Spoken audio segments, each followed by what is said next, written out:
ಹ್ಮ್ ಈ ಪ್ರಕಾರವಾಗಿ ಮುಂದೇನು ಹೇಳ್ತಿದ್ದಾರೆ? ಅಸ್ತೇಯ. ಅಸ್ತೇಯ. ಅಸ್ತೇಯ ಅಂದ್ರೆ ಕಳ್ಳತನ. ಕಳ್ಳತನ ಮನೆ ಇವಾಗಂತೂ ಚೋರಿ ಯಾರು ಮಾಡೋದಿಲ್ಲ, ಜೈನರಂತೂ ಮಾಡೋದಿಲ್ಲ. ಕ್ಯಾ ಚೋರಿ ಮನೆ ಕ್ಯಾ? ಕಳ್ಳತನ ಅಂದ್ರೆ ಗೊತ್ತಿಲ್ಲದೆ ಸತತವಾಗಿ ಮನಸ್ಸಲ್ಲಿ ಯಾವ ಕಳ್ಳತನ ನಡೀತಾ ಇದೆ, ಅಮಿತಗತಿ ಶ್ರಾವಕಾಚಾರದಲ್ಲಿ ಹೇಳ್ತಾರೆ ಇದನ್ನ, ಕಿ ಪರದ್ರವ್ಯದ ಮೇಲೆ ಅಧಿಕಾರ ಜಮಾಯಿಸೋದು ಇವನು ಕಳ್ಳತನ ಇದೆ. ಅಧಿಕಾರ ಅಂದ್ರೇನು? ಇನ್ನೊಬ್ಬ ವ್ಯಕ್ತಿ, ವಸ್ತು, ಪದಾರ್ಥದ ಮೇಲೆ ತನ್ನ ಸ್ವಾಮಿತ್ವವನ್ನ ಜಮಾಯಿಸೋದು. ನಾನಿದ್ರ ಸ್ವಾಮಿ,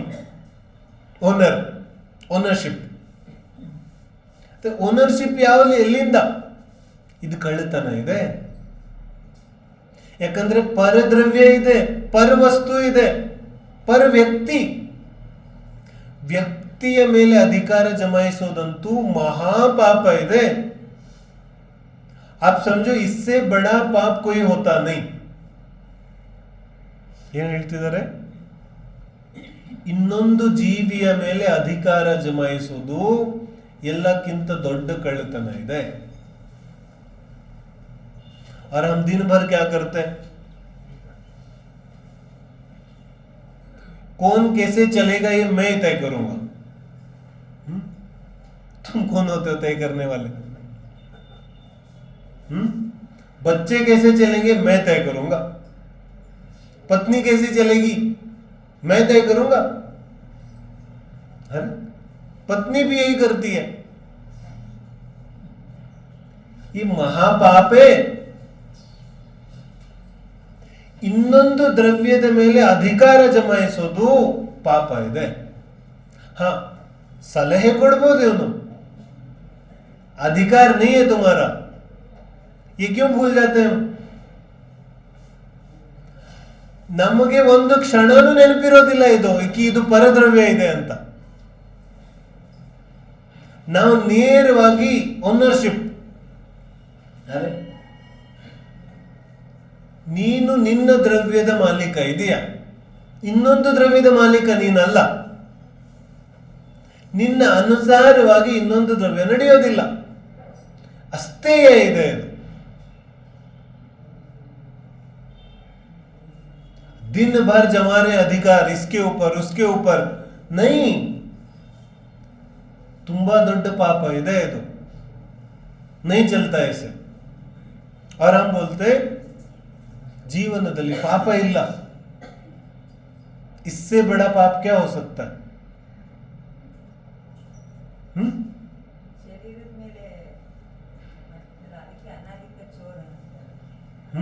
वो भी तो चोरी है. ಶರೀರದ ಮೇಲೆ ಅಧಿಕಾರ ಜಮಾಯಿಸೋದು ಅದೇ ಇದೆ. शरीर नहीं चलेगा तुम्हारे अनुसार. तुम उसको सुझाव दे सकते हो, बदल नहीं सकते. ये ठीक है, ಅರ್ಥ ಆಗ್ತಿದೆ ಎಲ್ಲರಿಗೂ? ಇಲ್ಲ ವಿಚಿತ್ರ ಅನ್ನಿಸ್ತಾ ಇದೆ? ವಿಚಿತ್ರ ನಮ್ಮ ಜೀವನ ಇದೆ, ಜಿನ್ವಾಣಿ ಅಲ್ಲ.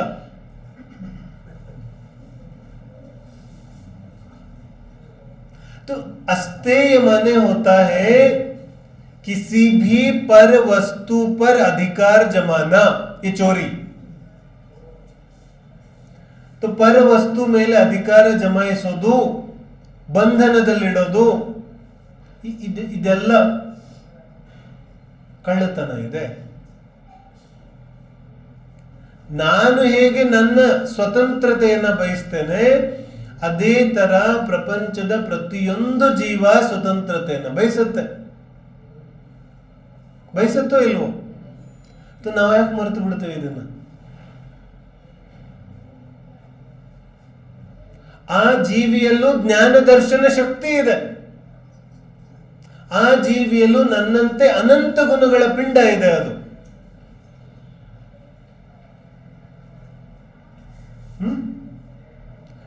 ಅದರ ಮೇಲೆ ಅಧಿಕಾರ ಜಮಾಯಿಸೋದು ಎಲ್ಲ ಪಾಪಗಳಿಗಿಂತಲೂ ದೊಡ್ಡ ಪಾಪ ಇದೆ. ಯಾವ ಜೀವನದಲ್ಲಿ ಅಪೂರ್ಣತೆ, ಕೊರತೆ ಕಾಣಿಸ್ತಾ ಇದೆಯಲ್ಲ, ಅದನ್ನ ಇವುಗಳಿಂದ ಪೂರ್ತಿ ಮಾಡ್ತಾನ. ಇನ್ನೊಂದು ವಸ್ತು ಮೇಲೆ ಅಧಿಕಾರ ಜಮಾಯಿಸಿ. ಯಾವ ಅನಂತ ಗುಣಗಳ ಪಿಂಡ ಸ್ವರೂಪ ಜೀವ ವಸ್ತು ಇದೆ, ಅದರಿಂದ ಪೂರ್ತಿ ಆಗೋದಿದೆ. ಆಮೇಲೆ ಅದು ಅಕಲ್ಪನೀಯ ಇದೆ, ಅಚಿಂತ್ಯ ಇದೆ. जिसकी कमी जीवन में है उसकी कल्पना नहीं की जा सकती, वो अकल्पनीय है. ಅರ್ಥ ಆಗ್ತದೆ? ಯಾವಾಗ ಈ ಅಹಂಕಾರವನ್ನ ಬಿಡ್ತಾನೆ ಅವಾಗ ಇದು ಬಿಟ್ಟು ಹೋಗುತ್ತೆ.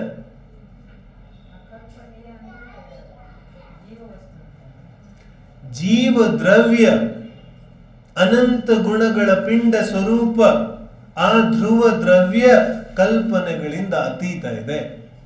ಅದರ ಕಲ್ಪನೆ ಮಾಡೋಕ್ಕಾಗೋದಿಲ್ಲ. ನಾವು ಏನೇ ಕಲ್ಪನೆ ಮಾಡಿದ್ರು ಅದು ಈ ಪ್ರಪಂಚದ್ದಿರೋದಿದೆ. द्रव्य की कल्पना नहीं की जा सकती, वो अनुभव की वस्तु है. ಕಲ್ಪನೆ ಮಾಡೋದೇ ಪಾಪ ಇದೆ. ಕಲ್ಪನೆ ಮಾಡಿ ಮಾಡಿನೇ ನಾವು ಈ ಸ್ಥಿತಿಗೆ ಬರ್ತೀವಿ. ಕಲ್ಪನೆಯ ವಸ್ತು ಅಲ್ಲ. ಅದಕ್ಕೆ ಆಚಾರ್ಯ ಹೇಳ್ತಾರೆ ಉಪಯೋಗ ಲಕ್ಷಣಂ. ಉಪಯೋಗ ಲಕ್ಷಣ ಇದೆ, कल्पना लक्षण नहीं है. उपयोग माने होता है अनुभव, प्रतीति, आभास.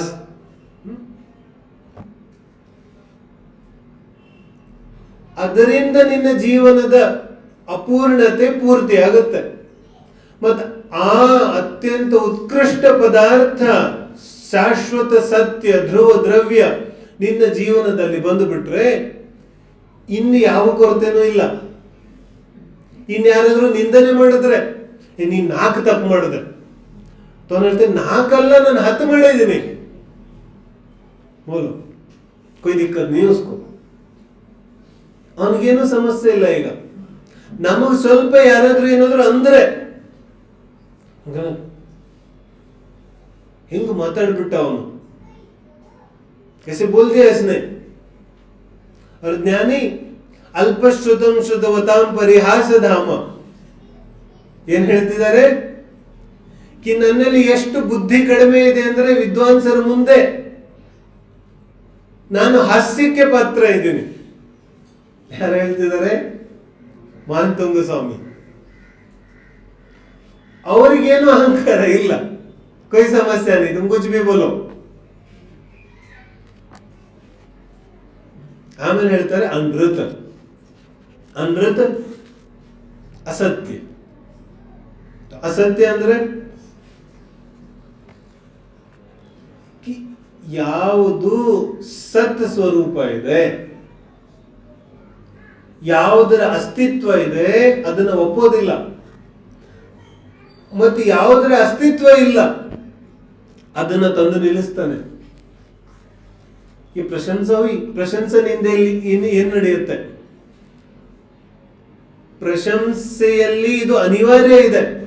ಏನ್ ಅನಿವಾರ್ಯತೆ ಇದೆ? ಒಬ್ಬನಲ್ಲಿ ಇಲ್ಲದೆ ಇರೋ ಗುಣ ಹೇಳ್ಬೇಕು. ಈ ಅನಿವಾರ್ಯತೆ. ಅದಕ್ಕೆ ಸ್ವಯಂಭೂ ಸ್ತೋತ್ರದಲ್ಲಿ ನಮ್ಮ ಭಕ್ತಾಮರ ಸ್ತೋತ್ರದಲ್ಲೂ ಏನ್ ಹೇಳ್ತಾರೆ ಆಚಾರ್ಯರು? ವಕ್ತುಂ ಗುಣಾನ್ ಗುಣ ಸಮುದ್ರ ಶಶಾಂಕ ಕಾಂತಾನ್. ತುಮನೆ ಇಲ್ಲಿ ನಿಮ್ಮ ಗುಣಗಳ ಪ್ರಶಂಸೆ ಅತಿಶಯೋಕ್ತಿ ಅಲ್ಲ, ಯಾಕಂದ್ರೆ ಅನಂತ ಗುಣಗಳಿದೆ, ನಂಗೆ ಹೇಳಕ್ಕೂ ಸಾಧ್ಯ ಇಲ್ಲ. ಇದು ಈ ಅನಂತ ಪರಮೇಶ್ವರಿ ಕಿ ಬಾತ್. ಆದ್ರೆ ಸಂಸಾರದಲ್ಲಿ ಯಾರ್ದಾದ್ರೂ ಪ್ರಶಂಸೆ ಮಾಡಬೇಕಾದ್ರೆ ಅವನಲ್ಲಿ ಗುಣಗಳೇ ಇಲ್ಲ ಅಷ್ಟು. ಏನ್ ಮಾಡಬೇಕು? ಇಲ್ಲದೆ ಇರೋದನ್ನ ಹೇಳಬೇಕು. तभी प्रशंसा हो सकती है, नहीं तो प्रशंसा ही नहीं होगी. अर्थ ಆಗ್ತಿದೆಯಲ್ಲ? तो असत्य माने होता है ಯಾವುದರ ಅಸ್ತಿತ್ವ ಇಲ್ಲ ಅದನ್ನ ನಂಬೋದು. ಮತ್ತು ಯಾವುದರ ಅಸ್ತಿತ್ವ ಇದೆ ಅದನ್ನ ನಂಬೋದಿಲ್ಲ. ಅಸ್ತಿತ್ವ ಅಂದ್ರೆ ಅರ್ಥ ಆಗ್ತಲ್ಲ, ಎಕ್ಸಿಸ್ಟೆನ್ಸ್. ನಂಬುತ್ತೀವೋ ನಂಬೋದಿಲ್ವೋ? ಜೀವನದಲ್ಲಿ ಬಹುತೇಕ ನಂಬಿಕೆ ಹೆಂಗಿದೆ ಅಂದ್ರೆ ಯಾವುದರ ಅಸ್ತಿತ್ವ ಇಲ್ಲ ಅದನ್ನೇ ನಂಬಿದೆ. ಆಯು ಕರ್ಮ ಎಷ್ಟು ದಿನ ಇದೆ, ಆದ್ರೆ ನಂಬಿಕೆ ಏನಿದೆ? ನಂಬಿಕೆ ಏನಿದೆ? ಇನ್ನೂ ಇದೆ, ಒಂದು 20 ವರ್ಷ ಆದ್ರೂ ಇದೆ. ಅಸತ್ಯ ಇದೆ. ಇದು ಸತ್ಯವನ್ನ ಸ್ವೀಕರಿಸದೇ ಇರುವಂತಹ ದರಿದ್ರ ಜೀವನ ಇದೆ. ಧೈರ್ಯ ಇಲ್ಲ ಇವನಿಗೆ ಸತ್ಯವನ್ನ ಸ್ವೀಕರಿಸೋದು. ಮೂಲ ವಿಷಯ ಇದೆ, ಸತ್ಯ ಅಂದ್ರೆ ಧ್ರುವ ದ್ರವ್ಯ. ಸತ್ಯ ಅಂದ್ರೆ ದ್ರವ್ಯ, ಶಾಶ್ವತ ದ್ರವ್ಯ. तत्वार सूत्रದಲ್ಲಿ ಹೇಳಿದ್ರಲ್ಲ, सत द्रव्य लक्षणम. तो सत माने होता है द्रव्य. तो द्रव्य ಅಂತೂ ನಾವು ನಂಬೇ ಇಲ್ಲ ಯಾವತ್ತು. ದ್ರವ್ಯದ ಮೇಲೆ ನಂಬಿಕೆ ಎಲ್ಲಿದೆ?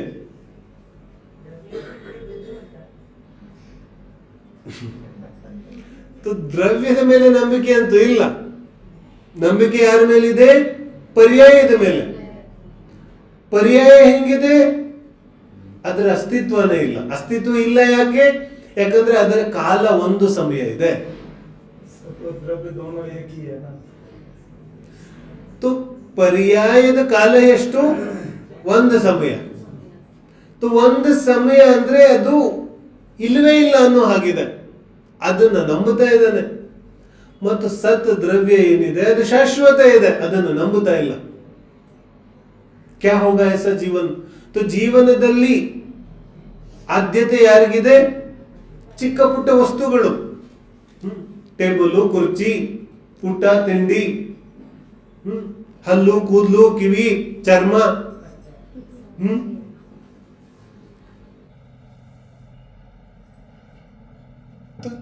ಈ ನಿರರ್ಥಕ ವಸ್ತುಗಳಿಗೆ ಜೀವನದಲ್ಲಿ ಆದ್ಯತೆ ಇದೆ ಅಂದ ಮೇಲೆ इससे बड़ा पाप क्या होगा जीवन में? फिर ಸಂತೋಷ ಜೀವನದಲ್ಲಿ ಬರಲಿಕ್ಕೆ ಸಾಧ್ಯ ಹೇಗಿದೆ?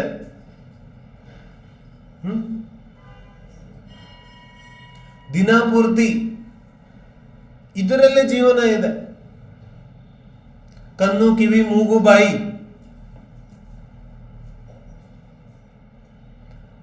ಗುಂಡ ಏನು ಆರ್ಡರ್ ಮಾಡ್ತಾನೆ, ಅದ್ರ ಒಳಗಡೆ ಒಬ್ಬ ಗುಂಡ ಕೂತಿದ್ದಾನೆ.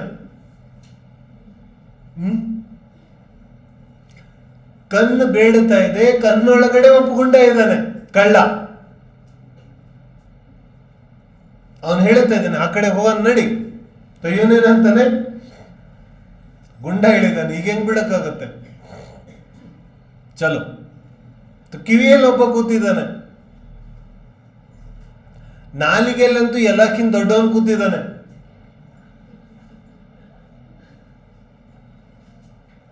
तो चलो. तो ಜೀವನದಲ್ಲಿ ಫಿರ್ ಸತತವಾದ ಯಾವ ಧರ್ಮ, ಸತತವಾದ ಯಾವ ಶಾಂತಿ ಇದೆ ಅದು ಪ್ರಾಪ್ತ ಆಗೋದಿಲ್ಲ. ಈ 5 ವಿಷಯಗಳು ಪಂಚ ಅಣುವೃತಗಳಿಗೆ ಸಮಾನ ಇದೆ. ಮತ್ತಿದು ಅತ್ಯಂತ ಪ್ರಾಯೋಗಿಕ ಇದೆ, ಪ್ರತಿಯೊಬ್ಬರು ಪಾಲಿಸಬಹುದಾದಂತಹ ವಿಷಯ ಇದೆ. किसी को कोई दिक्कत नहीं होनी चाहिए इसको पालन करने में, है ना?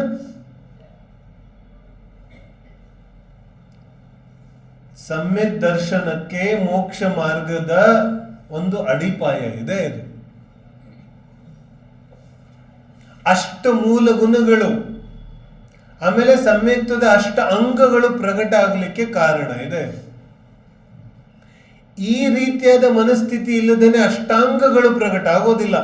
ಅಷ್ಟಾಂಗ ಇಲ್ಲದೆ ಸಮ್ಯಕ್ತ ಆಗೋದಿಲ್ಲ.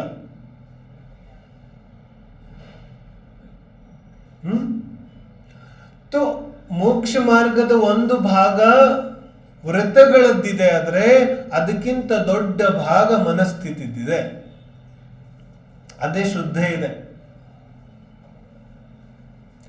ಮನಸ್ಥಿತಿ ಬದಲಾಗದೇನೆ ಯಾವುದೇ ರೀತಿಯಾದ ಪರಿಸ್ಥಿತಿಗಳು ಬದಲು ಮಾಡಿ ಪ್ರಯೋಜನ ಇಲ್ಲ. ಮನಸ್ಥಿತಿ ಬದಲಾದಂತೆ ತನ್ನಿಂದ ತಾನೇ ಪರಿಸ್ಥಿತಿ ಬದಲಾಗ್ಬಿಡುತ್ತೆ. ಫಿರ್ ಕೋಯಿ ಚಿಂತಾ ನೈ. ಅರ್ಥ ಆಗ್ತಿದೆ? ಈ ವಿಷಯವನ್ನ ಈ 5 ಪೈಶೂನ್ಯ, ದೈನ್ಯ, ದಂಭ, ಸ್ಥೇಯ, ನೃತ ಇವುಗಳಿಗೆ ಪಾತಕ ಅಂತ ಕರೀತಾರೆ. ಇದು ಯಾರ ಜೀವನದಲ್ಲಿದೆ ಅವನು ಪಾಪಿ. ಮತ್ತೆ ಇವುಗಳ ಅರ್ಥವನ್ನು ನಾವು ತಿಳ್ಕೊಂಡಿದ್ದೇವೆ. ಇವುಗಳ ತ್ಯಾಗದಿಂದ ಏನಾಗುತ್ತೆ? ಲೋಕದ್ವಯ ಹಿತಂ, ಎರಡೂ ಲೋಕದಲ್ಲಿ ಹಿತ ಆಗತ್ತೆ. ಈ ಲೋಕದಲ್ಲೂ ಹಿತ ಆಗತ್ತೆ. ನಮಗೇನನ್ಸುತ್ತೆ? ಇದನ್ನೆಲ್ಲ ಬಿಟ್ರೆ ಈ ಲೋಕದಲ್ಲಿ ಅಹಿತ ಆಗತ್ತೆ. बोलते कि नहीं बोलते हम? थोड़ा मायाचारी तो करना पड़ेगा, थोड़ा बहुत तो ठीक है ना. तो ಇದರ ಅರ್ಥ ಏನು? ಇವನಿಗನ್ಸುತ್ತೆ ಇದನ್ನ ಪಾಲನೆ ಮಾಡಿದ್ರೆ ಈ ಭವದಲ್ಲಿ ಅಹಿತ ಆಗತ್ತೆ. ಜಿನ್ವಾನಿ ಹೇಳ್ತಾ ಇದೆ ಹಿತ ಆಗತ್ತೆ.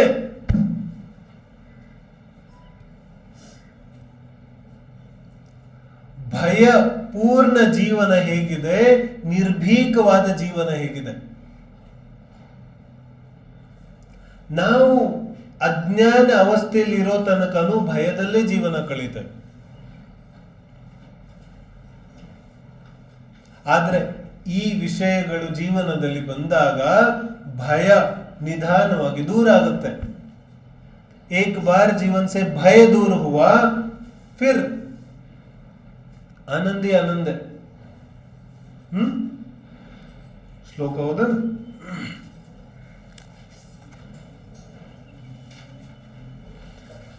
पैशून्य दंभस्ते पैशून्य दैन्य दंभ स्थेयानृतपातकादि परिहारात् लोकद्वयहितमर्जय धर्मार्थ यशः सुखायार्थम्. ಯಾದಕ್ಕೆ ಧರ್ಮ, ಅರ್ಥ, ಯಶ, ಸುಖ ಇದಕ್ಕೋಸ್ಕರ ಮಾಡೋದಿದೆ. ಈ ಪೈಶೂನ್ಯ, ದೈನ್ಯ, ದಂಭ, ಸ್ಥೇಯ, ಅನೃತ ಈ 5 ಪಾಲನೆ ಯಾಕೆ ಮಾಡೋದಿದೆ? ಧರ್ಮ, ಅರ್ಥ, ಯಶ, ಸುಖ ಈ 4 ವಿಷಯ ಯಾರಿಗೆ ಬೇಕಾಗಿದೆ, ಅದು ಸತತವಾಗಿ ಬೇಕಾಗಿದೆ. ಅವನು ಇವುಗಳಿಂದ ದೂರ ಇರಬೇಕು. ಮತ್ತು ಇವುಗಳಿಂದ ದೂರ ಇರಬೇಕು ಅಂದ್ರೆ ಗಮನ ಎಲ್ಲ ನನ್ನ ಯಾವ ಆತ್ಮ ಸ್ವರೂಪ ಇದೆ ಆ ಕಡೆಗೆ ಇರಬೇಕು. ಇಲ್ಲಾಂದ್ರೆ ಏನಾಗ್ಬಿಡುತ್ತೆ? देखो, 2 ಜೀವನದ ಸ್ವರೂಪ ಇರುತ್ತೆ. ಒಬ್ಬ ಜೀವನ ಇದೆ, ಅವನಿಗಿನ್ನೂ ಆತ್ಮ ಸ್ವರೂಪ ಗೊತ್ತೇ ಇಲ್ಲ. ಇನ್ನೊಬ್ಬ ಇದ್ದಾನೆ, ಆತ್ಮ ಸ್ವರೂಪ ಕಿವಿಗೆ ಬಿದ್ದಿದೆ, ಆದ್ರೆ ಅದನ್ನ ಒಪ್ಕೋತಾ ಇಲ್ಲ. गमनक बढ़ते थे 2 व्यक्ति है, एक को तो आत्मा का स्वरूप पता ही नहीं, दूसरा वो व्यक्ति है जिसको पता तो चल गया लेकिन मानता नहीं. तो ये दूसरा व्यक्ति है ना, ये पहले से भी महादुखी होगा.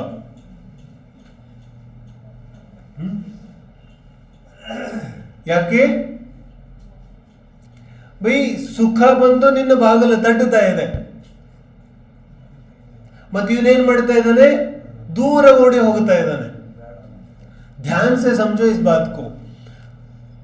ನಾವು ಜೀವನದಲ್ಲಿ ಏನೇನು ಉಪಾಯಗಳು ಮಾಡ್ತಾ ಇರ್ತೀವಿ, ಅದೆಲ್ಲ ಉಪಾಯ ಈ ಸತ್ಯವನ್ನ ಒಪ್ಕೊಳ್ಳದೆ ಇರಲಿ ಅಂತ. हम जो कुछ करते हैं वो इसलिए ताकि सच को नहीं मानना पड़े. ತುಂಬಾ ಗಂಭೀರವಾಗಿ ಮನೆಗೆ ಹೋಗಿ ವಿಚಾರ ಮಾಡೋದು. ಇದೆಲ್ಲ ಯಾಕೆ ಮಾಡ್ತಾ ಇದೀವಿ? ಆತ್ಮ ಸ್ವರೂಪ ಒಪ್ಕೊಳಕ್ ಆಗ್ತಿಲ್ಲ ಇವನಿಗೆ. ಇದನ್ನ ತನ್ನ ಸ್ವರೂಪದ ಬಗ್ಗೆನೇ ತನಗೆ ಎಷ್ಟು ಕೋಪ ಇದೆ ಅಂದ್ರೆ ಅದನ್ನು ಒಪ್ಪಿಕೊಳ್ಳದೆ ಇರಲಿಕ್ಕೆ ಅನೇಕ ಉಪಾಯಗಳನ್ನು ಮಾಡ್ತಾನೆ ದಿನಪೂರ್ತಿ. ये सब उपाय इसलिए ताकि आत्म स्वरूप नहीं मानना पड़े.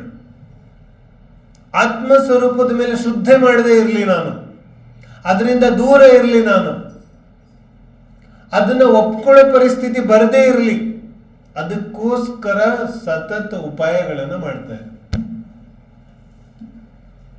ಪುರುಷ ಇದ್ರೆ ಪುರುಷನಿಗೂ ಉಪಾಯ ಮಾಡ್ತಾನೆ, ಮಹಿಳೆ ಇದ್ರೆ ಮಹಿಳೆಗೆ ತಕ್ಕಂತ ಉಪಾಯ ಮಾಡ್ತಾಳೆ. ಆದ್ರೆ ಇಬ್ಬರ ಉಪಾಯ ಏನಕ್ಕೋಸ್ಕರ? ಆತ್ಮ ಸ್ವರೂಪ ಒಪ್ಪಬಾರದು. ಪುರುಷ ಇದ್ರೆ ಪುರುಷ ನಾನು ಇದ್ದೀನಿ ಅನ್ನೋದನ್ನ ಪ್ರತಿ ಸಮಯ ಪ್ರೂವ್ ಮಾಡಕ್ ಕೊಡ್ತಾ ಇರ್ತಾನೆ.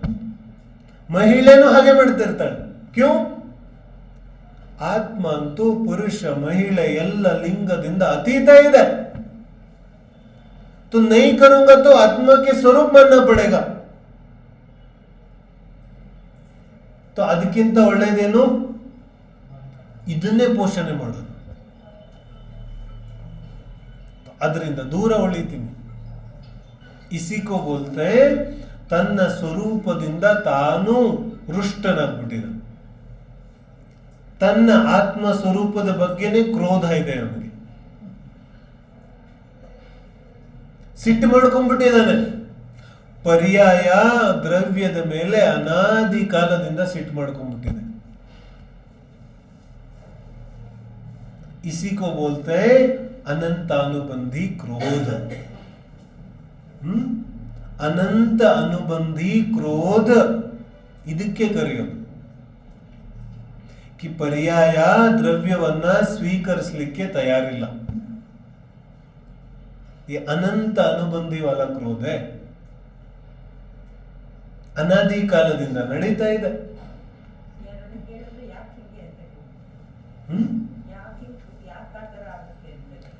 ಯಾಕಾಗತ್ತೆ ಅಂದ್ರೆ ಪ್ರೀತಿ ಅವಿನಾಭಾವ ಸಂಬಂಧ ಇದು ಒತ್ತಾಯಪೂರ್ವಕವಾಗಿ ನಡೆಯೋದಿಲ್ಲ. ದ್ರವ್ಯಕ್ಕೆ ಪರ್ಯಾಯ ವಿಲೀನ ಆಗಲಿ ಅನ್ನೋ ಭಾವ ಇದೆ, ಆದ್ರೆ ಒತ್ತಾಯ ಇಲ್ಲ. ಈಗ ತಾನೇ ಚರ್ಚೆ ಮಾಡ್ತಿದ್ವಲ್ಲ ನಾವು, ಬಂಧನದಲ್ಲಿ ಪ್ರೀತಿ ಇಲ್ಲ, ಮುಕ್ತಿಯಲ್ಲಿ ಮಾತ್ರ ನಿಜವಾದ ಪ್ರೀತಿ ಇದೆ. ಪರ್ಯಾಯ ಸ್ವತಂತ್ರ ಇದೆ. ದ್ರವ್ಯ ಪರ್ಯಾಯವನ್ನು ಬಂಧಿಸೋದಿಲ್ಲ, ಆದ್ರೆ ಆ ದ್ರವ್ಯ ಸತತವಾಗಿ ಲಭ್ಯ ಇದೆ. ಅರ್ಥ ಆಗ್ತಿದೆ? ದ್ರವ್ಯ ಪರ್ಯಾಯದ ಮೇಲೆ ಮಾಡುವಂತಹ ಅತಿ ದೊಡ್ಡ ಉಪಕಾರ ಇದೆ. ಅದು ಅದೇನು ಉಪಕಾರ ಮಾಡ್ತಾ ಇದೆ? ಅದು ಸತತವಾಗಿ ತನ್ನ ಬಾಗಿಲುಗಳನ್ನು ತೆಗೆದುಬಿಟ್ಟಿದೆ. 24 hours ಓಪನ್. ದ್ರವ್ಯದ ಬಾಗಿಲುಗಳಂತೂ ಓಪನ್ ಇದೆ. ಇದಕ್ಕಿಂತ ದೊಡ್ಡ ಉಪಕಾರ ಏನ್ ಮಾಡಕ್ಕಾಗುತ್ತೆ ದ್ರವ್ಯ? ಆದ್ರೆ ಈ ಪರ್ಯಾಯ ಇವನೆಲ್ಲೋ ಸಿಕ್ಕಾಕೊಂಡ್ಬಿಟ್ಟಿದ್ದಾನೆ. ಇವನ್ ಆ ಕಡೆಗೆ ತಿರುಗು ನೋಡ್ತಾ ಇಲ್ಲ. ಇವನ್ ಆಟಗಳೇ ಬೇರೆ ಬೇರೆ ಇದೆ.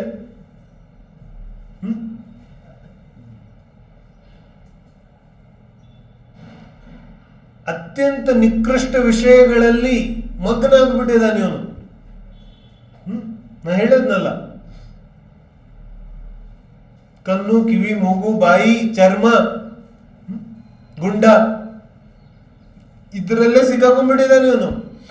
ದ್ರವ್ಯದ ಕಡೆಗೆ ಪರ್ಯಾಯ ಹೋಗೋದೆಂಗೆ?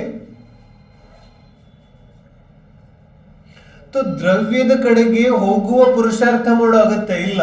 ಪುರುಷಾರ್ಥ ಯಾವ್ದಕ್ ಬೇಕಾಗಿದೆ?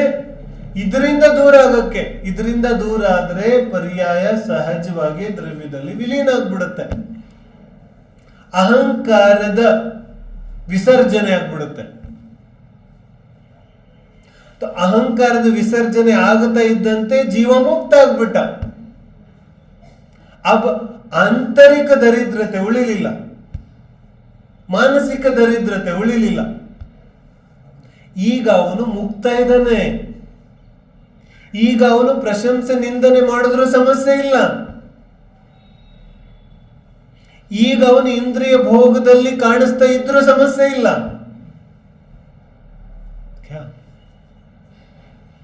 क्योंकि ಅಹಂಕಾರ का विसर्जन हो चुका. ಅಹಂಕಾರದ ವಿಸರ್ಜನೆ ಅಂದ್ರೆ ಭೋಗಿಸುವವನೇ ಉಳಿದಿಲ್ಲ. ಭೋಗನೆ ವಾಲ ಹಿ नहीं बचा भाई, तो भोगेगा कौन? ಅರ್ಥ ಆಗ್ತಿದೆ? ಯಾವ ಪರ್ಯಾಯ ಭೋಗಿಸ್ತಾ ಇತ್ತು ಅದೇ ಉಳಿದಿಲ್ಲ. तो बचा कौन? तो फिर ಹಾಗಾಗಿ ಏನು ಸಮಸ್ಯೆ ಇಲ್ಲ. तो ಜಿನ್ವಾನಿ ಹೇಳುತ್ತೆ, ಜ್ಞಾನಿಯ ಅಭಿಪ್ರಾಯವೇ ನಯ ಇದೆ. ಜ್ಞಾನಿಯ ಜೀವನವೇ ಮೋಕ್ಷ ಮಾರ್ಗ ಇದೆ. ಅವನು ಭೋಗಿಸಿದ್ರು ಸಂವರ್ನಿರ್ಜರೆ ಆಗುತ್ತೆ. ಯಾಕೆ ಹೇಳ್ತಾರೆ ಇದನ್ನ? ಯಾಕಂದ್ರೆ ಅಹಂಕಾರದ ವಿಸರ್ಜನೆ, ಪರ್ಯಾಯದ ವಿಲೀನ ಅದಾಗೋಗಿದೆ. ಭೋಗಿಸುವವನು ಉಳಿದಿಲ್ಲ ಅಲ್ಲಿ.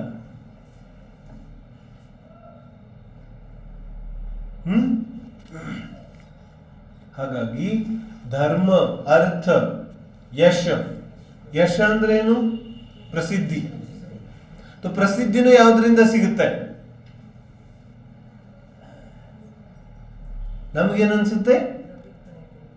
ಒಂದು 10x10 ಸ್ಟೇಜ್ ಮಾಡಿ ಮೇಲ್ ಕೂತ್ಕೊಂಡ್ಬಿಟ್ರೆ ಅಲ್ಲ ಪ್ರಸಿದ್ಧಿ ಸಿಗುತ್ತೆ. ऐसे नहीं मिलती ಪ್ರಸಿದ್ಧಿ. ಇಲ್ಲಿ ಪ್ರಸಿದ್ಧಿಯ ಅರ್ಥ ಇದೆ, ಈ ಪರ್ಯಾಯ ಇದೆ ಅನ್ನೋದನ್ನ ಗುರುತಿಸೋರು ಯಾರು? ಪರ್ಯಾಯವನ್ನ ಗುರುತಿಸುವ ಶಕ್ತಿ ಮಾತ್ರ ದ್ರವ್ಯದಲ್ಲಿದೆ. ಇಸ್ಕೋ ಬೋಲ್ತೆ ಯಶ. ಇವನನ್ನ ಗುರುತಿಸೋರು ಇನ್ಯಾರು? ಬಾಕಿ ತೋ ಸಬ್ ಖಾಕ್ ಹೋನೆ ವಾಲ ಹೈ. ಪ್ರಸಿದ್ಧ ಇದ್ದವ್ರನ್ನ ಎಷ್ಟು ಜನ ನೆನಪಿಸ್ಕೋತಾರೆ? 4 दिन की बात है. कौन किसको याद रखता है? प्रसिद्ध आदोनु मन्ने, प्रसिद्ध इಲ್ಲದೆ ಇರೋನು ಮನ್ನೆ. ये प्रसिद्धि नहीं. ಶಾಶ್ವತ ಪ್ರಸಿದ್ಧಿ. ಶಾಶ್ವತ ಪ್ರಸಿದ್ಧಿ ಅಂದ್ರೆ ಏನು? ಪರ್ಯಾಯವನ್ನ ದ್ರವ್ಯ ಗುರುತಿಸಿದ್ರೆ ಅದು ಶಾಶ್ವತ ಪ್ರಸಿದ್ಧಿ ಇದೆ. ಯಾಕಂದ್ರೆ वो अब कभी मिटेगा नहीं, ऐसी प्रसिद्धि है वो. प्रकृष्ट सिद्धि सो प्रसिद्धि.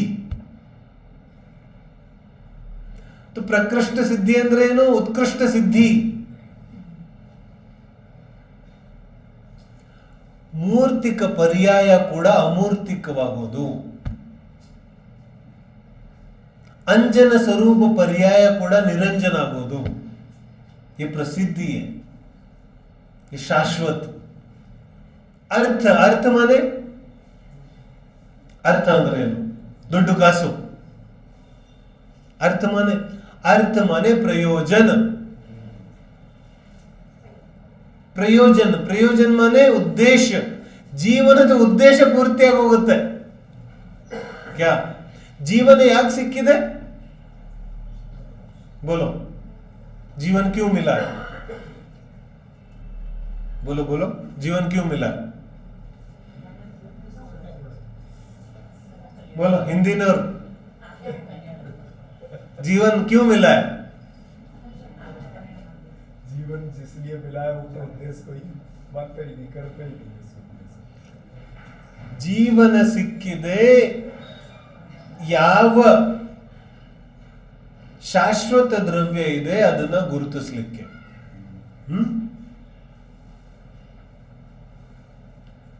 ಆ ದ್ರವ್ಯ ಸ್ವರೂಪ ವಸ್ತುವನ್ನ ಗುರುತಿಸೋದೇ ಜೀವನದ ಉದ್ದೇಶ ಇದೆ. ಅದಕ್ಕೋಸ್ಕರ ಪಂಚೇಂದ್ರಿಯ ಪರ್ಯಾಯ ಸಿಕ್ಕಿದೆ.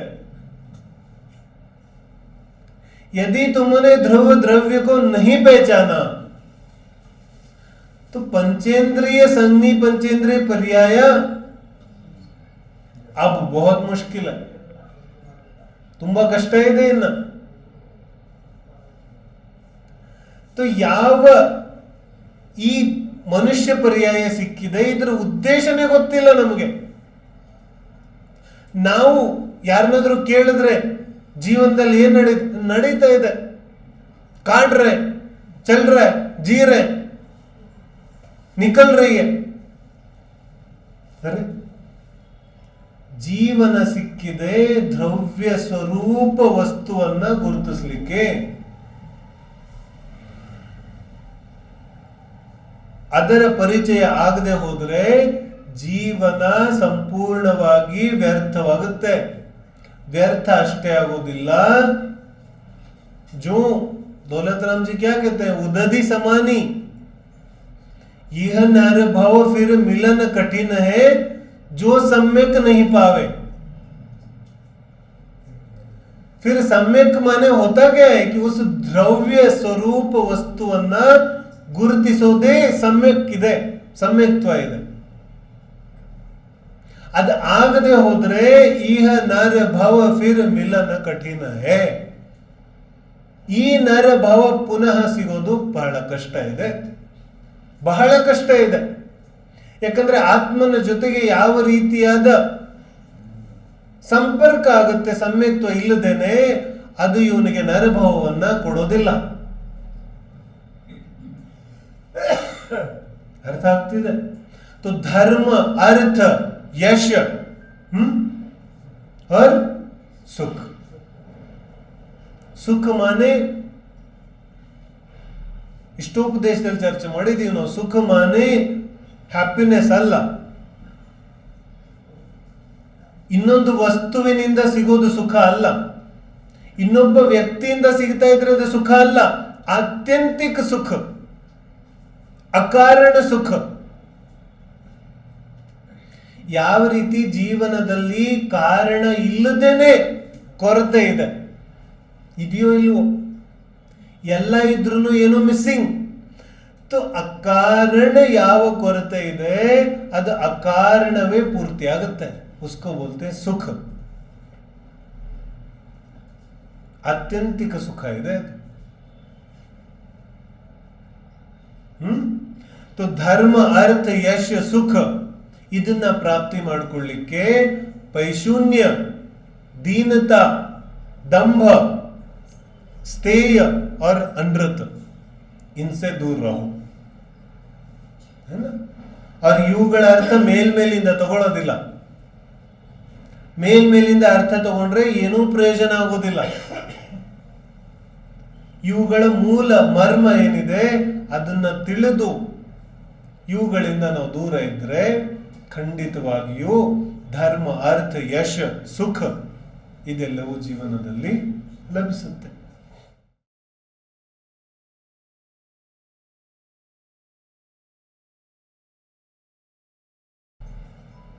ಧ್ಯಾನ ಅಂದರೆ ಒಂದು ಕಡೆಗೆ ಸ್ಥಿರವಾಗಿ ಕೂತ್ಕೊಳ್ಳೋದು ಮಾತ್ರ ಅಲ್ಲ. ಧ್ಯಾನ ಅಂದ್ರೆ ಜಪ ಮಾಡೋದಲ್ಲ. ಧ್ಯಾನ ಅಂದ್ರೆ ಏನು? ಧ್ಯಾನ ಅಂದ್ರೆ ಯಾವುದು ಸಾರ್ಥಕ ವಿಷಯ ಇದೆ, ನನ್ನ ಚಿತ್ತ, ನನ್ನ ಗಮನ ಎಲ್ಲ ಅದರಲ್ಲೇ ಇದೆ, ಸತತ, ಉಸ್ಕೋ ಬೋಲ್ತೆ ಧ್ಯಾನ. ತಿಳಿಯೋದು ಜ್ಞಾನ ಇದೆ, ಮತ್ತು ತಿಳಿದ ಮೇಲೆ ಯಾವುದು ಸಾರ್ಥಕ ಇದೆ ಅಂತ ಗೊತ್ತಾಗುತ್ತೆ. ಆ ವಿಷಯವನ್ನೇ ಸತತವಾಗಿ ತಿಳಿತಾ ಇರೋದೇ ಧ್ಯಾನ ಇದೆ.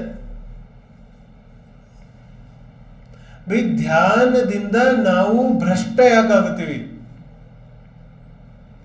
ಯಾಕಂದ್ರೆ ನಮಗೆ ಇನ್ನಾವುದೋ ವಸ್ತು ಸಾರ್ಥಕ ಅನ್ಸ್ಲಿಕ್ಕೆ ಶುರು ಆಗುತ್ತೆ. ಜಿನ್ವಾನಿ ಹೇಳುತ್ತೆ, ಧರ್ಮ ಧ್ಯಾನ सम्यक दृष्टिಗೆ ಸತತವಾಗಿರುತ್ತೆ. तो ऐसा ध्यान करो जो सतत चले, 24 घंटा चले. ಧ್ಯಾನವನ್ನ 1 ಗಂಟೆ, ಅರ್ಧ ಗಂಟೆ ಕ್ರಿಯೆ ಮಾಡಿಬಿಟ್ರೆ ಸಮಸ್ಯೆ ಆಗ್ಬಿಡುತ್ತೆ.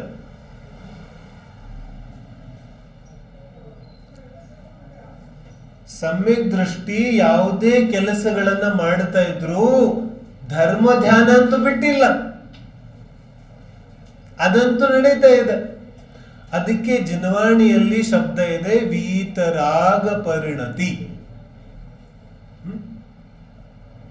तो वो तो सतत चलता है। जैसे मैं कभी ये नहीं भूलता कि मैं पुरुष हूं, तो ಬೇರೆ ಕೆಲಸ ಮಾಡೋದಿಲ್ಲ, ಬರೀ ಪುರುಷ ಇದ್ದೀನಿ ಅಂತ ಧ್ಯಾನ ಮಾಡ್ತಾ ಇರ್ತಾನೆ, ಮಾಡ್ತಾ ಇರ್ತಾನೆ, ಆದ್ರೂ ನಾನು ಪುರುಷ ಇದ್ದೀನಿ ಅಂತ ಮರೆಯೋದಿಲ್ಲ. ಹಾಗೆ ಜೀವಕ್ಕೆ ತನ್ನ ಜೀವ ಸ್ವರೂಪ ಸತತವಾಗಿ ಗಮನದಲ್ಲಿರೋದೇ ಧ್ಯಾನ ಇದೆ. ಇದರಿಂದ ನಾನು ಭ್ರಷ್ಟ ಆಗ್ತಾ ಇದ್ದೀನಿ, ಇದರಿಂದ ನಾನು ವಿಮುಖ ಆಗ್ತಾ ಇದ್ದೀನಿ. ಇದರ ಅರ್ಥ ಏನು? ಆತ್ಮ ಸ್ವರೂಪಕ್ಕಿಂತ ದೊಡ್ಡದೇನೋ ಕಾಣಿಸ್ತಾ ಇದೆ. ಆತ್ಮ ಸ್ವರೂಪಕ್ಕಿಂತ ಆಸಕ್ತಿದಾಯಕವಾದದ್ದೇನೋ ಇದೆ ಜೀವನದಲ್ಲಿ. ಹಾಗಾಗಿ ಧ್ಯಾನದಿಂದ ಭ್ರಷ್ಟ ಆಗ್ತಾ ಇದ್ದೀವಿ.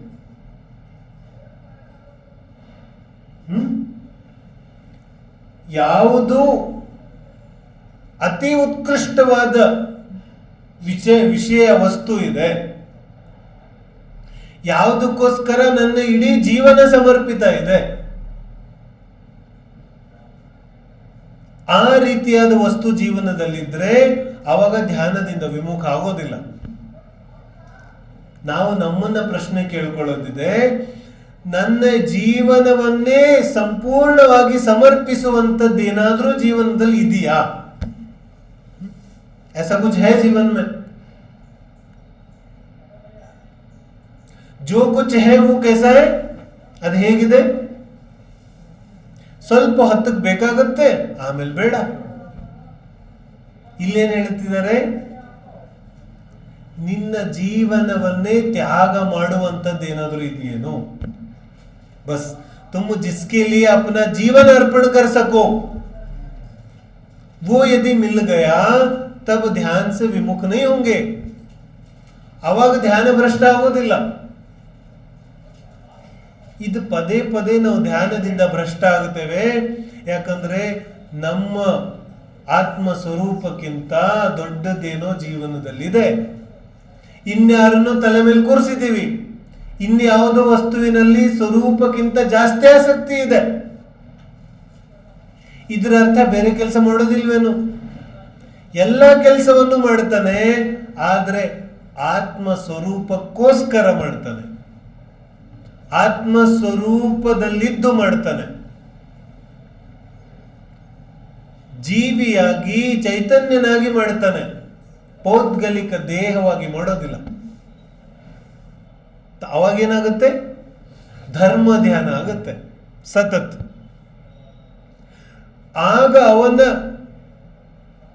ನಡವಳಿಕೆಯಲ್ಲೂ ಕೂಡ ಅದು ಕಾಣಿಸುತ್ತೆ. ದೇಹಾಶ್ರಿತ ನಿರ್ಣಯಗಳನ್ನು ಮಾಡೋದಿಲ್ಲ ಅವನು.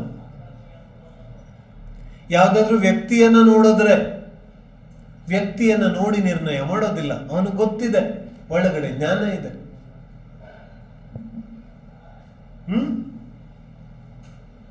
तो पुरुष स्त्री ಅಥವಾ ಶ್ರೀಮಂತ ಬಡವ ಅಥವಾ ಯಾವುದೇ ಸುಂದರವಾದ ವಸ್ತುಗಳು, ಇದ್ಯಾವುದನ್ನು ನೋಡಿದ್ರು ಅವನ ಅಂತರಂಗದಲ್ಲಿ ಒಂದು ಜ್ಞಾನ ಸತತವಾಗಿ ನಡೀತಾ ಇದೆ. ಅದು ಧರ್ಮ ಧ್ಯಾನ ಇದೆ. ಬಾಯಿಂದೇನೋ ಹೇಳ್ತಾ ಇದ್ದಾನೆ. ಕಾಂಪಿಟೇಷನ್ ಅಲ್ಲಿ ಭಾಗವಹಿಸಿದ, ಸೋತ್ ಬಿಟ್ಟ, ಎಲ್ಲರಿಗೂ ಹೇಳ್ತಾ ಇದ್ದಾನೆ ಅಯ್ಯೋ ಸೋತ್ ಹೋದೆ ಅಂತ. ಆದ್ರೆ ಒಳಗಡೆ ಆ ಸಮಯದಲ್ಲೂ ಒಂದು ಜ್ಞಾನ ಇದೆ. ಅದು ಹೇಳ್ತಾ ಇದೆ, ಅದು ನಗುತ್ತಾ ಇದೆ, ಅದು ಸಂತೋಷದಿಂದಿದೆ. ಅಥವಾ ಗೆದ್ದುಬಿಟ್ಟ, ಆವಾಗಲೂ ಕೂಡ ಒಳಗಡೆ ಒಂದು ಜ್ಞಾನ ಇದೆ. ಅದಕ್ಕೆ ಜ್ಞಾನ ದರ್ಶನ ಅಂತ ಕರೆದ್ರು. ಅದೇನ್ ಮಾಡ್ತಿದೆ? ಮಾತ್ರ ನೋಡ್ತಾ ಇದೆ, ತಿಳಿತಾ ಇದೆ. ಅದಕ್ಕೇನು ವ್ಯತ್ಯಾಸ ಆಗ್ತಾ ಇಲ್ಲ. ಇದು ಸತತವಾದ ಧರ್ಮ ಧ್ಯಾನ ಇದೆ. ಅದರ ಅಭ್ಯಾಸ ಅರ್ಧ ಗಂಟೆ 1 ಗಂಟೆ ಮಾಡ್ಬೋದು. ಲೇಕಿನ್ ಅದನ್ನ ಸೀಮಿತಗೊಳಿಸೋದಿಲ್ಲ ಅರ್ಧ ಗಂಟೆಗೆ. ಆವಾಗ ಸಮಸ್ಯೆ ಆಗ್ಬಿಡುತ್ತೆ. ಏನ್ ಸಮಸ್ಯೆ ಆಗುತ್ತೆ? ಆ ಅರ್ಧ ಗಂಟೆಯಲ್ಲಿ ಬಂದಿರೋ ಸಕಾರಾತ್ಮಕ ಶಕ್ತಿಯನ್ನ ಪಾಪಕ್ಕೆ ಬಳಸ್ಬಿಡ್ತಾನೆ. ಅರ್ಥ ಆಗ್ತಿದೆ ಏನ್ ಹೇಳ್ತಿದ್ದಾರೆ? ಬೈ ಧ್ಯಾನದಿಂದ ಶಕ್ತಿ ಅಂತೂ ಬರುತ್ತೆ, ಮನಸ್ಸು ಸ್ವಲ್ಪ ಸ್ಥಿರ ಆಗುತ್ತೆ. ಆದ್ರೆ ಆ ಮನಸ್ಸನ್ನ ಬಳಸೋದೆಲ್ಲಿ? ಪುನಃ 5 ಪಾಪ ಮೇ. ಈ ಮನಸ್ಸು ತುಂಬಾ ಖಿನ್ನವಾಗಿತ್ತು, ಅರ್ಧ ಗಂಟೆ ಧ್ಯಾನ ಮಾಡದೆ ಫ್ರೆಶ್ ಆಗೋಯ್ತು. ಈಗೇನ್ ಮಾಡೋದು? ಯಾವ ಕಾರಣದಿಂದ ಮನಸ್ಸು ಖಿನ್ನಾಗಿತ್ತು, ಏನ್ ಮಾಡ್ಬಿಟ್ಟು ಖಿನ್ನಾಗಿತ್ತು, ಮತ್ ಪುನಃ ಅದನ್ನೇ ಮಾಡೋದು. ಮತ್ತೆ ಮನಸ್ಸು ಖಿನ್ನ ಆಗುತ್ತೆ. ಮತ್ತೆ ಇದು ಧ್ಯಾನದ ದುರುಪಯೋಗ ಇದೆ. ಇದು ध्यान का दुरुपयोग है, दुरुपयोग नहीं करना. ध्यान अत्यंत उपकारी है. उसका ऐसा निकृष्ट कामों के लिए उपयोग मत करो. ತುಂಬಾ ತುಂಬಾ ತುಂಬಾ ಜನರಲೈಸ್ ಆಗೋಯ್ತು ಧ್ಯಾನ ಅನ್ನೋ ಶಬ್ದ. ऐसे सामान्यीकरण से काम तो नहीं चलेगा. ಧ್ಯಾನ ಇಷ್ಟೊಂದು ಅಲ್ಪವಾದಂತಹ ನಿಕೃಷ್ಟವಾದಂತಹ ವಿಷಯ ಅಲ್ಲ, ಬಹಳಷ್ಟು ಉತ್ಕೃಷ್ಟವಾದ ವಿಷಯ ಇದೆ. ಎಷ್ಟು ಉತ್ಕೃಷ್ಟ ಇದೆ ಅಂದ್ರೆ ಕೋಟಿ ಜನರಲ್ಲಿ 3-4 ಜನರಿಗೆ ಸಾಧ್ಯ ಇದೆ. इतनी विरल बात है ध्यान. क्योंकि ನಾವು ಯಾಕೆ ಹಿಂಗೆ ಮಾಡ್ತೀವಿ? ಯಾಕಂದ್ರೆ ನಿಜವಾದ ಧ್ಯಾನಕ್ಕೆ ಕೀಮತ್ ಚುಕಾನ ಪಡೇಗ. ನಿಜವಾದ ಧ್ಯಾನ ಮಾಡಬೇಕಾದ್ರೆ ಬೆಲೆ ತೆರಬೇಕಾಗುತ್ತೆ. ಅದಕ್ಕೆ ಏನ್ ಬೆಲೆ ತೆರಬೇಕಾಗುತ್ತೆ? ಅಹಂಕಾರ ಕಾ ವಿಲೀನ, ಮರಣ. ನೀನು ಯಾವುದನ್ನೆಲ್ಲ ನಿನ್ನದು ನಾನು ಅಂದಿದೀಯಾ ಅದೆಲ್ಲವೂ ವಿಲೀನ ಆಗುತ್ತೆ ಧ್ಯಾನದಲ್ಲಿ. ಎಲ್ಲಿವರೆಗೆ ನಾನು ನನ್ನದು ಇದೆ ಅಲ್ಲಿವರೆಗೂ ಧ್ಯಾನ ಆಗೋದಿಲ್ಲ. ಜಹ ಧ್ಯಾನ ಧ್ಯಾತ ಧ್ಯೇಯ ಕೋನ ವಿಕಲ್ಪ ವಚ ಭೇದನ ಜಹ ಚಿದ್ ಭಾವ ಕರ್ಮ ಚಿದೇಶ ಕರತಾ ಚೇತನ ಕಿರಿಯಾತ. ಏನ್ ಹೇಳಿದ್ರು? ಜಹ ಧ್ಯಾನ ಧ್ಯಾತ ಧ್ಯೇಯ ಕೋನ ಭೇದ. ಎಲ್ಲಿ ಈ ಭೇದ ಇಲ್ಲ ಅಲ್ಲಿ ಧ್ಯಾನ ಆಗತ್ತೆ. ನಾನು ನನ್ನದು ಅನ್ನುವವರೆಗೂ ಧ್ಯಾನ ಆಗೋದಿಲ್ಲ. ಹೊಸ ಭಾರತರೌದ್ರ ಧ್ಯಾನ, ದುರ್ಧ್ಯಾನ ಇದೆ ಅದರಲ್ಲಿ, ಅಪಧ್ಯಾನ. तो मैं और मेरा ಇದು ಹೋಗುವವರೆಗೂ ಧ್ಯಾನ ಆಗೋದಿಲ್ಲ. और मैं और मेरा हो गया, ಇದು ಹೊರಟೋಯ್ತು ಅಂದ್ರೆ ಅಲ್ಲ, ಇದು ಮರಣ हो गया इसका, ये बचा कहां? बोलो. ನಾನು ನನ್ನದು ಹೊರಟೋಗ್ಬಿಟ್ರೆ ಇವನೇ ಉಳಿಲಿಲ್ಲ, ಇವನ ಸಂಸಾರವೇ ಉಳಿಲಿಲ್ಲ.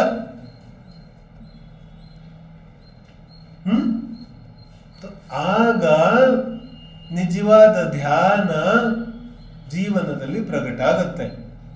ऐसा प्रकट होगा कि वापस जाएगा नहीं. ಜಿನವಾನಿಯಲ್ಲಿ ಧ್ಯಾನ ಯಾವ್ದಕ್ಕೆ ಕರೆದಿದ್ದಾರೆ? ಯಾವುದು ಮರಳಿ ಹೋಗೋದಿಲ್ಲ ಅದು ಧ್ಯಾನ ಇದೆ. ध्यान ऐसा नहीं कि ಕೂತಿದ್ದೀನಿ ಪ್ರಕಟ ಆಯ್ತು ಮತ್ತೆ ಹೊರಟೋಯ್ತು. इसको ध्यान नहीं बोलते. ಧರ್ಮ ಧ್ಯಾನದಿಂದ ಪ್ರಾರಂಭ ಆಗುತ್ತೆ. ಆ ಪ್ರಾರಂಭಿಕ ಧರ್ಮ ಧ್ಯಾನವೇ ಸತತ ಇರುತ್ತೆ, ಬಿಟ್ಟು ಹೋಗೋದಿಲ್ಲ. ಕೊನೆಗೆ ಶುಕ್ಲ ಧ್ಯಾನ ಇದೆ. ಶುಕ್ಲ ಧ್ಯಾನ ಪ್ರಕಟ ಆದ್ರೂ ಅಂತೂ ಅನಂತ ಕಾಲದವರೆಗೆ ಹಾಗೆ ಇರೋದಿದೆ. तो या तो ध्यान जीवन में है या तो नहीं है. अर्थ ಆಗ್ತಿದೆ? ಜೀವನದಲ್ಲಿ ಧ್ಯಾನ ಇದೆ ಅಥವಾ ಇಲ್ಲ. ಈ ಮಧ್ಯದ ದಾರಿ ಇಲ್ಲ ಜಿನವಾಣಿಯಲ್ಲಿ, ಕಿ ಸ್ವಲ್ಪ ಹೊತ್ತಿತ್ತು, ಈಗಿತ್ತು, ಈಗ ಬಿಟ್ಟು ಹೋಯ್ತು. ऐसा नहीं चलता. ಜಿನವಾಣಿಯಲ್ಲಿ ಮಧ್ಯದ ದಾರಿ ಇಲ್ಲ, ಈಗ ಧ್ಯಾನ ಇತ್ತು, ಈಗ ಬಿಟ್ಟು ಹೋಯ್ತು. ಅರ್ನೇ ऐसा नहीं होता. ಧ್ಯಾನ ಪ್ರಗಟ ಆದ್ರೆ ಸತತವಾಗಿರುತ್ತೆ. ಹಾಗಾದ್ರೆ ಬಿಟ್ಟು ಹೋಗ್ತಾ ಇದೆ ಅಂದ್ರೆ ನೀನ್ ಯಾವುದೋ ಅಪಧ್ಯಾನವನ್ನ ಧ್ಯಾನ ಅನ್ಕೊಂಡ್ಬಿಟ್ಟಿದೀಯ, ಯಾವುದೋ ದುರ್ಧ್ಯಾನವನ್ನ ಧ್ಯಾನ ಅನ್ಕೊಂಡ್ಬಿಟ್ಟಿದೀಯ.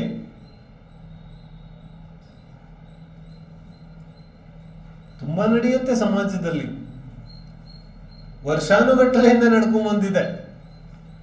ನಾನ್ ಧ್ಯಾನ ಮಾಡ್ತಾ ಇದ್ದೆ, ಮುಂದೆ ಶರೀರವೆಲ್ಲ ಶುಭ್ರ ಆಗೋಯ್ತು. ನಾನು ಧ್ಯಾನ ಮಾಡ್ತಿದ್ದೆ, ಯಾಕಂದ್ರೆ 2-3 ಕಥೆಗಳು ಕೇಳ್ಬಿಟ್ಟಿದೀವಲ್ಲ, ಕಥೆ ಕೇಳಿದ ತಕ್ಷಣ ನಮ್ಗೆ ಅದೇನೇನು ಬರುತ್ತೆ. ಧ್ಯಾನದಿಂದ ಬಹಿರಂಗದಲ್ಲಿ ಏನೂ ವ್ಯತ್ಯಾಸ ಆಗೋದಿಲ್ಲ. ಜೀವನದ ಮನಸ್ಥಿತಿ, ಅಂತರಂಗ ಲೋಕ ಬದಲಾಗುತ್ತೆ.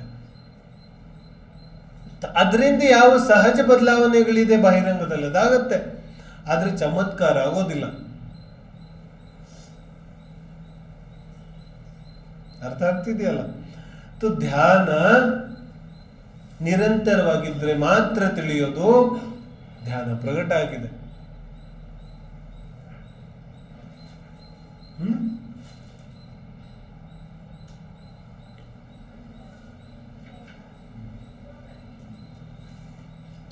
ಬೇರೆ ಯಾರು ಪ್ರಶ್ನೆ ಇದೆ?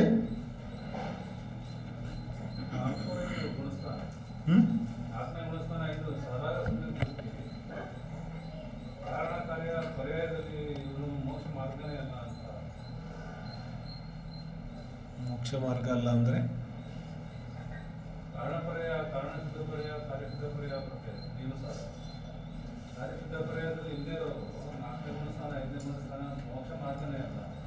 ಹೌದು, ಅದನ್ನೇ ತಾನೇ ಹೇಳ್ತಿದ್ದಾರೆ. ಈಗ ಧ್ಯಾನ ಅಂದ್ರೆ ಅದೇ ಕಾರ್ಯಶುದ್ಧ ಪರಮಾತ್ಮ ಅಂದ್ರೆ ಅದೇ ಆತ್ಮಸ್ವರೂಪ, ದ್ರವ್ಯ, ಅದೇ ಕಾರ್ಯ. ಅದರಲ್ಲಿ ಇಲ್ಲದೆ ಹೋದ್ರೆ ಧ್ಯಾನ ಇಲ್ಲ. ಅದರಲ್ಲಿ ಇರೋದು ಅಂದ್ರೆ ಏನು? ಭಾಷೆ ಹಾಗಿದೆಯಲ್ಲ, ಏನ್ ಮಾಡೋದು? ಭಾಷೆಯಲ್ಲಿ ಕೊರತೆ ಇದೆ. ಅದರಲ್ಲಿ ಇರೋದು ಅಂದ್ರೆ ಇವನು ಬೇರೆ, ಅದರಲ್ಲಿ ಇರೋನು ಇವನು ಅದರಲ್ಲಿ ಹೋಗಿರ್ತಾನೆ, ऐसा कुछ नहीं. ಶರೀರದೊಳಗಡೆ ಆತ್ಮ ಇದೆ ಅಂದ್ರೆ ಶರೀರದೊಳಗಡೆ ಏನಿಲ್ಲ, ಶಬ್ದಗಳು ಆ ಥರ ಇರುತ್ತೆ. ಮೂಲ ವಿಷಯ ಏನಿದೆ, ಪರ್ಯಾಯ ದ್ರವ್ಯಮಯ ಇದೆಯೋ ಇಲ್ವೋ, ಇವನ ಜ್ಞಾನ ಆತ್ಮಮಯ ಇದೆಯೋ ಇಲ್ವೋ, ಇವನ ನಾನು ಅನ್ನುವ ಪರಿಕಲ್ಪನೆ ವಿಲೀನ ಆಗಿದೆಯೋ, ವಿಸರ್ಜನೆ ಆಗಿದೆಯೋ ಇಲ್ವೋ, ಅದೇ ಕಾರ್ಯ ಪರಮಾತ್ಮನಲ್ಲಿ ನೆಲೆಸೋದಿದೆ. ಕಾರ್ಯ ಪರಮಾತ್ಮನಲ್ಲಿ ನೆಲೆಸೋದಂದ್ರೆ ಅಹಂಕಾರದ ವಿಸರ್ಜನೆ. ಅಹಂಕಾರದ ವಿಸರ್ಜನೆ ಒಂದು ಸಮಯಕ್ಕೆ ಆಗೋದಿಲ್ಲ. ಮಲ್ಕೊಂಡಾಗ್ಲೂ ಅಹಂಕಾರ ಇಲ್ಲ, ನಾನು ಅನ್ನುವ ಪರಿಕಲ್ಪನೆ ಇಲ್ಲ. ಆಗ್ಲೂ ಅವನು ಕಾರ್ಯ ಪರಮಾತ್ಮನಲ್ಲೇ ಇದ್ದಾನೆ. ಯಾರು? ಕಾರಣ ಪರಮಾತ್ಮ. ಕಾರಣ ಪರಮಾತ್ಮ ಮನೆ ಪರ್ಯಾಯ. ಪರ್ಯಾಯ ಮನೆ ಒಂದು ಸಮಯದ ಜ್ಞಾನ, ಜ್ಞಾನದ ಅವಸ್ಥೆ, ಉಸ್ಕೋ ಬೋಲ್ತೆ ಕಾರಣ ಪರ್ಯಾಯ. ಆ ಜ್ಞಾನದ ಅವಸ್ಥೆಯಲ್ಲಿ ಪ್ರಮುಖ ಆದ್ಯತೆಯಲ್ಲಿ ಯಾರಿದ್ದಾರೆ? ನಾನು ಯಾವುದಕ್ಕಂತ ಇದೆ ಅದು ಜ್ಞಾನ. ಬೇಕು ಸ್ವಲ್ಪ ಕಠಿಣ ಆದ್ರೂ ಪರವಾಗಿಲ್ಲ. ಏನ್ ಹೇಳ್ತಿದ್ದಾರೆ? ನಾನು ಅನ್ನೋ ಭಾವ ಪ್ರತಿ ಸಮಯ ಹುಟ್ಟುತ್ತಾ ಇದೆಯಲ್ಲ, ಅದ್ರ ಜೊತೆಗೆ ಒಂದು ಭಾವನೂ ಇರುತ್ತೆ. ನಾನು ಪುಸ್ತಕ ಓದ್ತಾ ಇದ್ದೀನಿ ಏನ, ಈ ಭಾವ ಉಂಟಾದಾಗ ಪುಸ್ತಕ ಓದೋದು ಒಂದು ಕಡೆಗಿದೆ, ನಾನು ಅನ್ನೋ ಭಾವ ಒಂದು ಕಡೆಗಿದೆ. ಜಿನ್ವಾನಿ ಹೇಳ್ತಾ ಇದೆ, ಈ ಕೆಲಸ ಎಲ್ಲ ಒಂದು ಬದಿಗಿಡು, ಇದು ನಡೀಲಿ. ಆದ್ರೆ ನಾನು ಈ ಭಾವ ಇದೆಯಲ್ಲ, ಇದು ಎಲ್ಲಿ ಸ್ಥಾಪನೆಯಾಗಿದೆ, ಎಲ್ಲಿಂದ ಹುಟ್ಟುತ್ತಾ ಇದೆ ಇದು? ಇಷ್ಟೇ ಇದೆ ವಿಷಯ. ಬಹುತ್ ಕಠಿಣ ಸೂಕ್ಷ್ಮ ಏನೂ ಇಲ್ಲ. ಈ ನಾನು ಅನ್ನೋ ಭಾವ ಎಲ್ಲಿಂದ ಹುಟ್ಟುತ್ತಾ ಇದೆ? ಶರೀರದಿಂದನೋ, ಭಾವನೆಗಳಿಂದನೋ, ಸಮಾಜ ಕುಟುಂಬದಿಂದನೋ, ಅಥವಾ ಅಮೂರ್ತಿಕ ದ್ರವ್ಯ ನಿರಂಜನ ಜ್ಞಾನದಿಂದನೋ? ಇತನೇ ಅದು ಜ್ಞಾನದಿಂದ ಹುಟ್ಟುತ್ತಾ ಇದ್ರೆ ಅದು ಕಾರ್ಯ ಪರಮಾತ್ಮನಲ್ಲಿ ನೆಲೆಸ್ತಾ ಇದೆ. ಅದು ದೇಹ, ಕುಟುಂಬ, ಸ್ತ್ರೀ, ಪುತ್ರ, ಪರಿವಾರ ಇಲ್ಲಿಂದ ಹುಟ್ಟುತ್ತಾ ಇದ್ರೆ ಬಾಹ್ಯದಲ್ಲಿದೆ ಬಹಿರಾತ್ಮ. ಇಷ್ಟೇ ವಿಷಯ ಇದೆ. अभी जैसे हम प्रवचन में बैठे हैं, अभी 1-1.5 घंटा हो गया, आज जो चर्चा हुई तो हमारा तो ध्यान उसी पे था, बाहरी कोई संपर्क नहीं था उस समय। आज जो हमने अनुभव किया पता, और इसमें आपने जैसे जो बोला तो हमने अपनी आत्म प्रशंसा भी, हमने अपने अवगुणों का चिंतन भी हुआ, हमको हमें अपने गुण सारे याद आए, हमें अवगुण भी सारे याद आए इसमें। आज उनको क्या करना चाहिए वो भी याद आए, क्या नहीं करना चाहिए वो सब चीजें। तो क्या ये ध्यान नहीं हुआ? ध्यान ही तो हुआ ना, स्वाध्यायम परमम तपः, ये तो धर्म ध्यान है। बात बस इतनी है कि ये यहाँ तक सीमित नहीं होना चाहिए, सतत चलना, तभी वो वास्तविक ध्यान होगा, है ना? तब तक ಧರ್ಮ ಧ್ಯಾನ ಇದೆ, ಅನುಪ್ರೇಕ್ಷೆ ಇದೆ, ಇದೆಲ್ಲ ಇದೆ. तो ಬಾಹ್ಯ ಚಿಂತನೆ ನಡೀತಾ ಇದೆ.